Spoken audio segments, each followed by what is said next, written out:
They say one of the attributes of an unintelligent person is that they already know everything. Of course, they don't know anything. I already know that. But you met a lot of people like that in life. The more you know, it turns out the less you know in your own mind. And the wiser you become, the more you realize all the things that you don't understand. Up to a point, ultimately the irreducible simplicity and the union of everything becomes undeniable. I find it strange that I've always found it strange, and I've always known that it was completely untrue that people try to distinguish and differentiate physics from metaphysics, and this is completely impossible. That's like talking about one side of a coin versus the other, and of course there's no such thing. It's like, well, you have physics here and metaphysics over here. It's like, no, everything is the silver of the coinage. It's an irrational, nonsensical understanding that one would divide things like that. Of course, it's human nature to divide things. And I'm not interested in discussing religion. I never discuss belief systems. But there's this concept within all forms of creationism of prima causa, or you would call it original sin. Doesn't matter what you call it. First cause, and first cause is not a cause at all. It's an attribute. And if it were true that natura naturans, and it is true, 100% true, if it were true that in natural law, which is of ultimate importance, of Mother Nature, like I said, I said it humorously, Mother Nature is a, hairy armpit chick with dreadlocks and muddy feet. Very, very simple. If it were true in natural law that simplicity follows throughout everything, then we cannot deny the fact that there is no first cause, there is no original sin. Looking for such things are completely impossible, and the irreducible nature must be reflected throughout all forms, all aspects of life and things that we observe in nature, and including in its most primordial level, things that really are not affected by human beings, and that being natural law of fields. People have asked me, how can you study field theory and metaphysics and translate ancient Greek and Pali? Because these are all one and the same thing. Nothing is known except through the modality of the knower. You can actually understand metaphysics by understanding field theory, and you can understand field theory by understanding metaphysics. That there must be a thread, and by the way, this is where we get the word sutra. It's the thread whereby which the tapestry of truth is woven. Most people don't realize the accurate translation of the word sutra means thread. It's the thread of natural law, which is the thread of truth, or the ancient Pali word dhamma. And the word dhamma just translates as prakriti, or natura naturans, or mother nature. It doesn't really matter what you call it. Really, it means natural law, but natural law also, you could translate it as truth, or universal law, but natural law and truth are one and the same thing. There's just different words for meaning the same thing. That field theory must rationally, accurately, and undeniably and retroductively completely mirror everything within human understanding or lack thereof. We cannot ascribe original sin of prima causa to first principles. The principle of Plotinus, Pythagoras, Demasius, Numenius, Porphyry, Syrianus, on and on, the Neoplatonist masters, is that there is no original sin, there is no first cause. It's like, well, whence anything? And that, of course, is the fallacy of concept reification, that human beings are so fundamentally and egregiously in error thereof, that human beings love to reify concepts and place it as something. Well, over here we have this, and over here we have this. These are two different things. That's just as stupid as someone saying, well, this is ice here, and over here we got this liquid stuff, water. Of course, it's not water, this is coffee.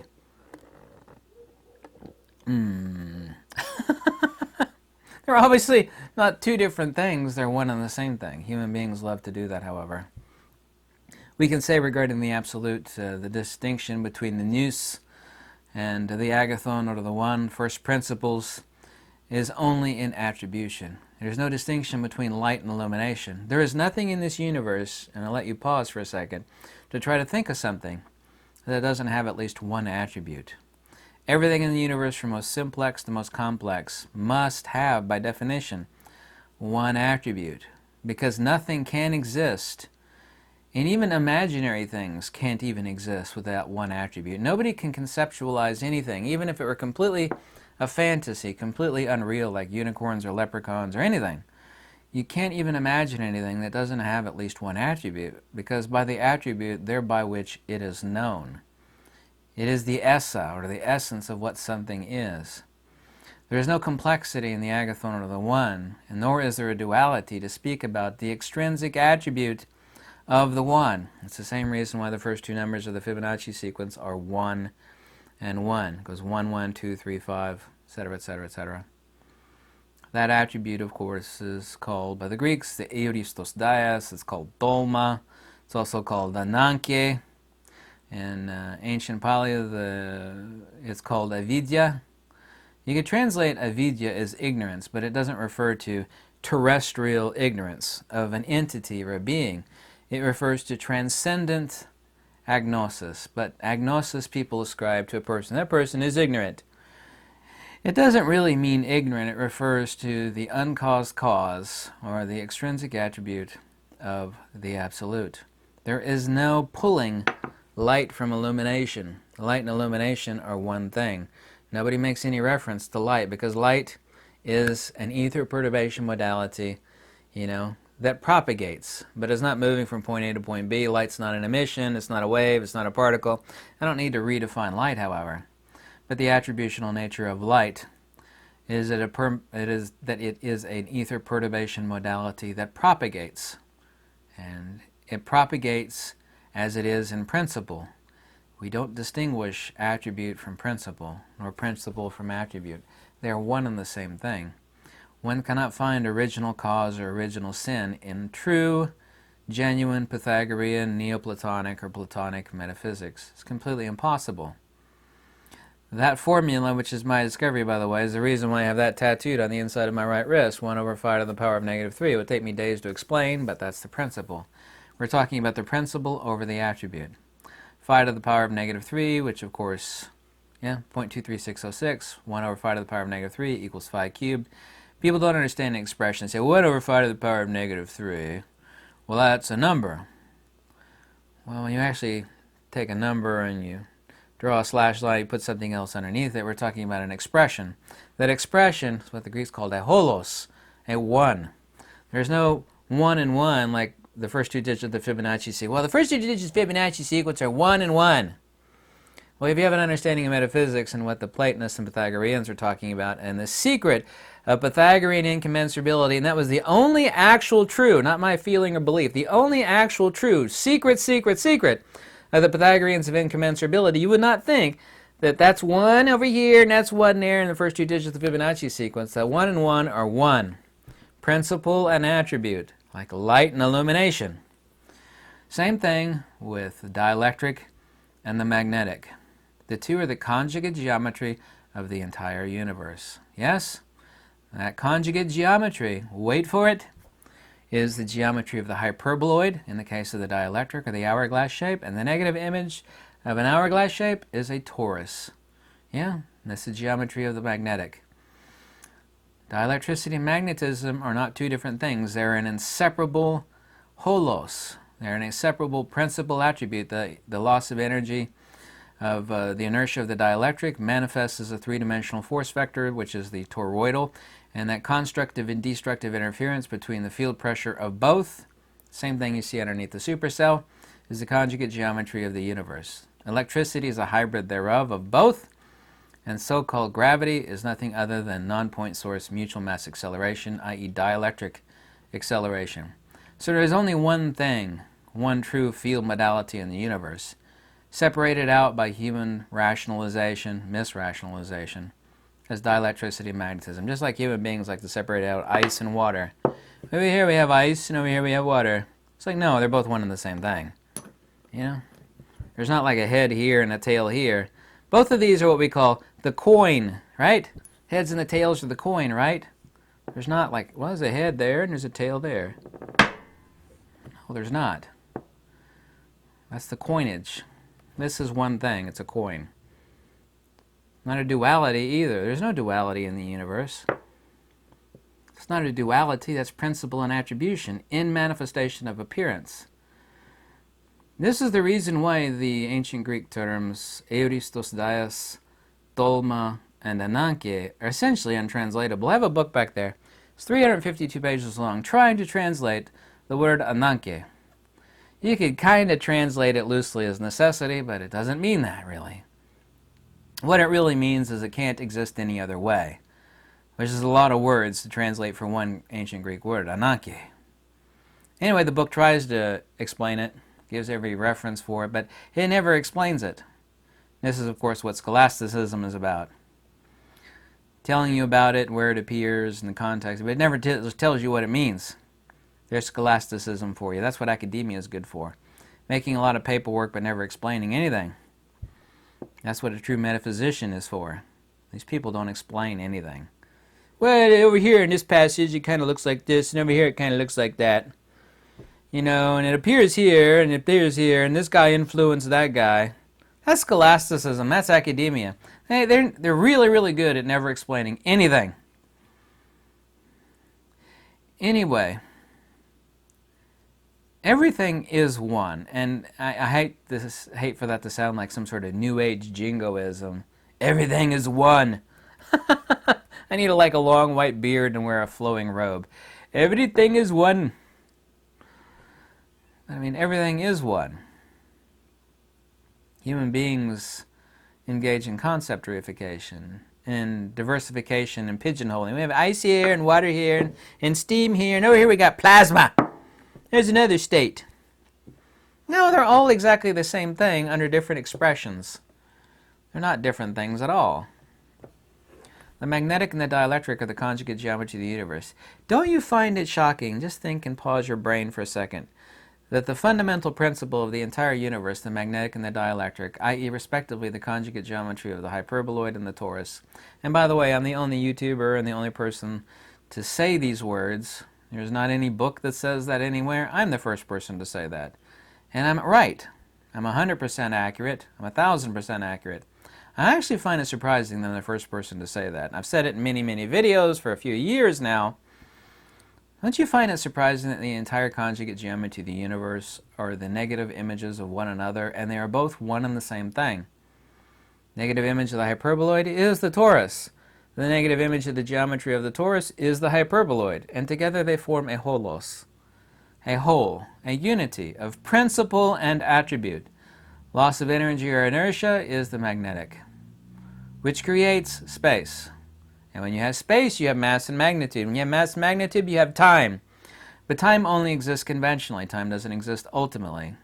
Every ancient culture said time is the number 4. Please don't make me explain that, because it would take too long. You could do your own research. That's also, too, the reason why number 4 doesn't exist in the first 5 digits of the Fibonacci sequence. 1, 1, 2, 3, 5. 1, 1, 2, 3, 5. It was in ancient Chinese and Japanese. The word 4 means death. This is a fact. Do you know why the 4 means death? Because anything that partakes of time partakes of death. Because anything that swims in a sea of time, while time only exists conventionally, not ultimately, anything that swims in the sea of time, therefore partakes of death. That's the reason why the number 4 means death. That is the metaphysics of the number 4, by the way, in case you didn't know. So when we have magnetism, we have space. When we have space, we have magnitude and volume. And then, therefore, we have time. The ancient Pali for this is when this is present, that is present. When this is not present, then that is not present. And this is the consubstantiality of one thing upon another. You cannot have being without the consubstantiality or the union between matter and spirit. Just like a broadcast. Because a broadcast, people think a broadcast is a signal, but it's not. Broadcast is something different. It's consubstantial upon the signal, as tuned by the antenna and the guts inside the radio. We have the broadcast. When this is present and the signal, then that is present. But the magnetic and the dielectric are the conjugate geometry of the universe of totality, from macrocosmic to microcosmic, and this is irreducibly undeniable. But there is not a head and a tail of a coin, there is only the coin. There's not a magnetic and the dielectric. Respectively, those are just the geometries of force and motion, inertia and acceleration, the mutual cancellation of both of which, in constructive and destructive interference, forms the binary conjugate of everything in the universe. This is natural law. Everything within Pythagoreanism, Platonism, and Neoplatonism, facts, logic, and wisdom points towards the fact that everything is a unified whole. But there is no original sin, there is no prima causa. Yeah. And avidya, I'll get back to avidya a second, which is the first step in paticca samuppada of ancient polytheism. Well, it's ignorance. It's not a conventional ignorance. We have being way down here. That would be terrestrial ignorance. Avidya, which is prefixual a, which means opposite to or away from the word avidya, which means light. Avidya really means illumination. Yeah? In other words, it's the extrinsic attribute of the absolute or the agathon away from itself. Like light and illumination. Principle and attribute. Light and illumination. Vidya and avidya. Avidya doesn't mean conventional or terrestrial ignorance. Every so-called Buddhist translates it as ignorance. That's not what it really means. That's an extremely crude, highly inaccurate, non-metaphysical definition of the first step of paticca samuppada, which roughly translated means dependent origination, but it doesn't really translate that way specifically, but we could just leave it at that. That's close enough anyway. Anyway, I could talk about this topic endlessly and go much deeper down the rabbit hole. I don't know how much deeper you want me to go on that topic, but there is no first cause. Yeah, there's only attribute of the absolute. That's not cause, though. That's attribute. I hope I explained the fundamental premise of emanationism and natural philosophy in simplex. It's about as simple as you could get. Someone's still going to say, that was too complex for me. I bet someone's going to say that. Hey, you went over my head. I was like, really? I kept it really simple. Maybe I've had too much coffee. Maybe if I didn't drink so much coffee, it would be a little bit more simple. Then someone's going to say, caffeine's a drug. Give me a break, will you? Stop trying to compare caffeine to, illegal substances, please. Guy. Thanks. If you like this video, any donation is always warmly welcome. Tell me how much you hate it. Whatever makes you happy. I always read every comment, even the really, really horrible ones. Thanks.